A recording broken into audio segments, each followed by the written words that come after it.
And Kevin, what's the latest with Ilhan Omar, representative from Minnesota? And I think she got into it with Elliot Abrams today. Yeah, she was carrying on about him and his involvement with the Iran-Contra scandal. It's all true. This was a horrible, stupid neocon operation, which to a large extent crippled Ronald Reagan's second term. He's back now. He's been appointed to do something or other with regard to Venezuela. And of course, when you see people like Cohen or Abrams or whatever, it's all about regime change, right? Yeah. But the United States has a huge problem there because for the moment, it doesn't look like they have the power to manipulate local evidence such to take over the government. So what? Are they going to, is the United States going to invade Venezuela? Are they going to try and come up with some sort of puppet army to invade Venezuela? I mean, that was the Contras. They were a puppet army of the United States government. And then there's Colin Powell's famous Pottery Barn rule. You broke it, you bought it. Does the United States really want to be in that position vis-a-vis Venezuela? Well, yeah, I guess that was kind of inevitable, you know, because you have these Muslims coming into the American Congress, and they've got their own history, their own sympathies, their own interests, and so this was, you know, and it's also, this is something that white people can't really do. You know, if you're a white Christian American, you're going to have a lot of trouble criticizing AIPAC, but you know, black people, women, Muslims, they have a lot more license to kind of speak the truth in our society, because we've created this kind of myth around them. And so, you know, she's basically taken advantage of that kind of license that she's been given. And she didn't really say that. She didn't really say much against AIPAC. She just, you know, she just sort of hinted that AIPAC influenced foreign policy. And I guess everybody already, with, you know, who knows about AIPAC knows that. It's just like, you know, it's no secret what she said. So it's kind of laughable that you know, they're creating such a fuss about it now. And then this just has this is just like the Streisand effect. The more they complain about it, the more people look at it and they think, this woman didn't really say that much. And wow, who is AIPAC that they have so much power? And so it's actually unfolding in a way that is very detrimental to the influence of AIPAC.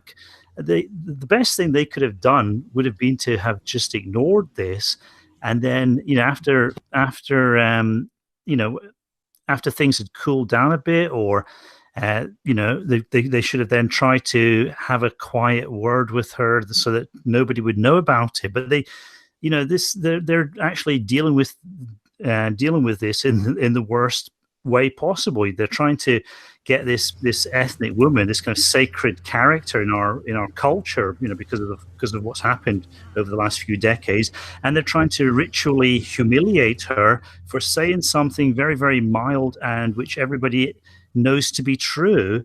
And then this is just drawn attention upon the power that AIPAC has. So, you know, it's really retarded the way they're trying to deal with this. You say everyone knows this is true, but there's a process here. The process is that someone speaks about, say, Jewish influence in Hollywood or Wall Street, or Israeli influence in the United States Congress, and then this is not true, this is outrageous, how dare you say that, we're not powerful at all, followed by a ritual apology or several ritual apologies, and people nod their heads. And I guess that must have been a bad person to say that, because why the ritual apology? It's one of those cases where I wish both sides would lose. I have no real problem with Israel as a state, like whatever. I am critical of the influence that AIPAC wields over the legislative process. I mean, one of the bills that the government could agree upon in terms of passing recently in the Senate was the anti-BDS bill. Those have been flying up in state legislatures across the country. Blatant violation of freedom of speech to say that to try and I don't support BDS at all. I don't really care. But at the same time, with Ilhan Omar, like she's an obvious. We have the absurdity here of a hijab wearing Muslim signaling her traditionalism and adherence to Orthodox Muslim beliefs, while also being a radical progressive. She's not anyone's friend. Okay, even if the broken clock is right twice a day, it still needs to be taken into the shop. She's a subversive, playing Takia, trying to undermine this country from within.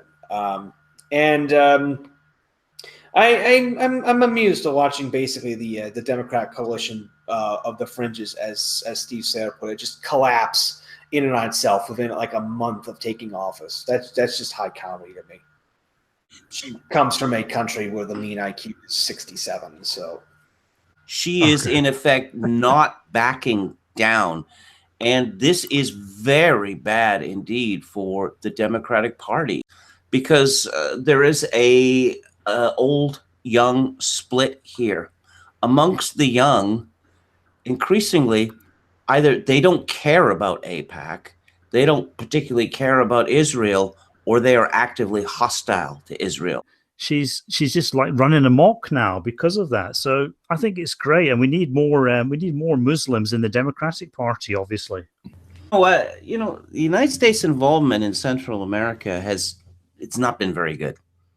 Just not very good for all sorts of reasons. But she starts out by simply relaying known facts about Elliot Abrams, and he starts flailing, this is outrageous. Well, how is it outrageous?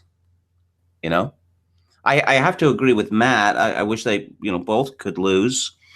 But, for much the same reasons. You get very many more people like her in the United States, and it's not going to resemble a country that people are going to want to live in anymore.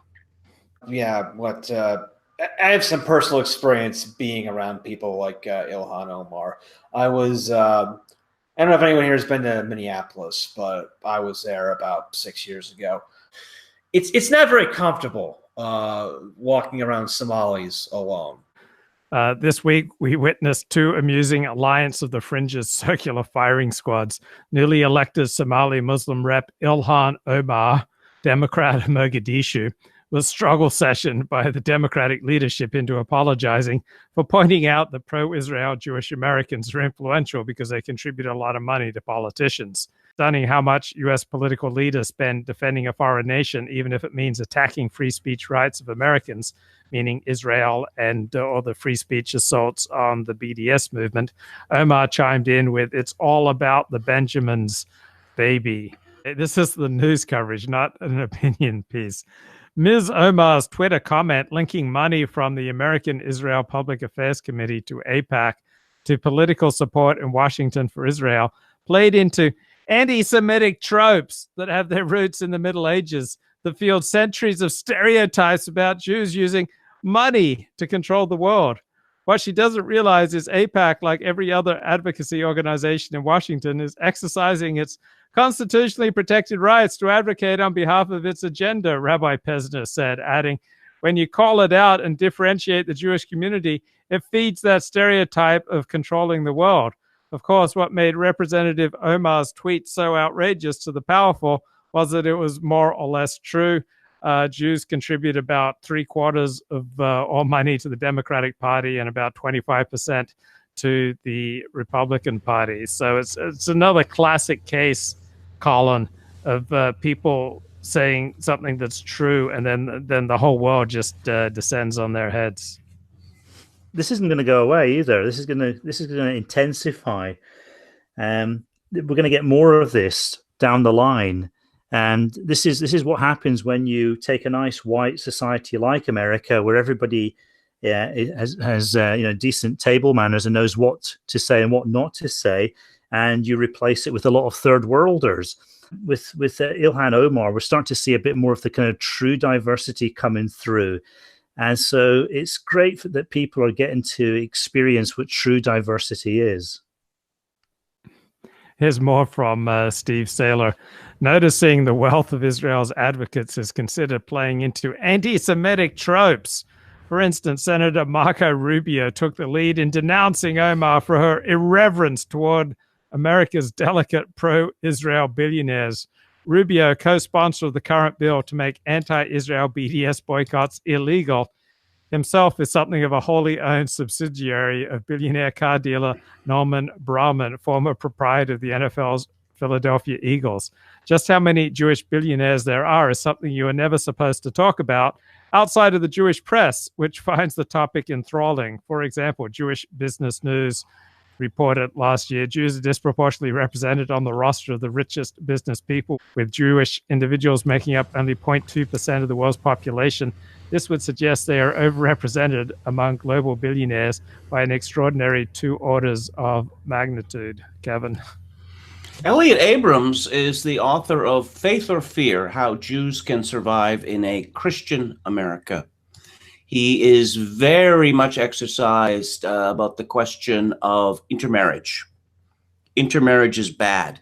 Intermarriage is largely wrecked, he says, the Jewish community. It is a tragedy, a disaster, a danger, stark and sad. It afflicts the Jewish community. These are things that he's said. I have no problem with that. None whatsoever.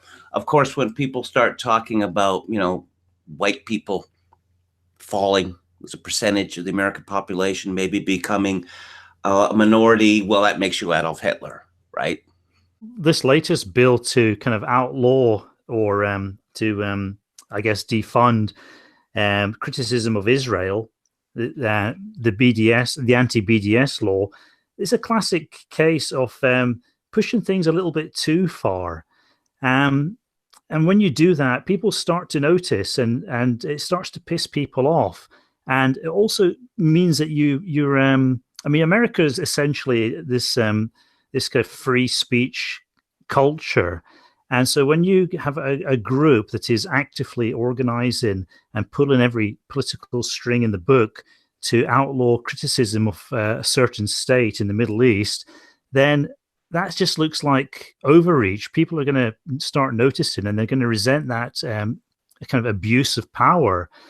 And there is going to be blowback. And it's a very difficult position to defend when people start to notice it and start to criticize it, or when you have a media storm blowing up with regard to it.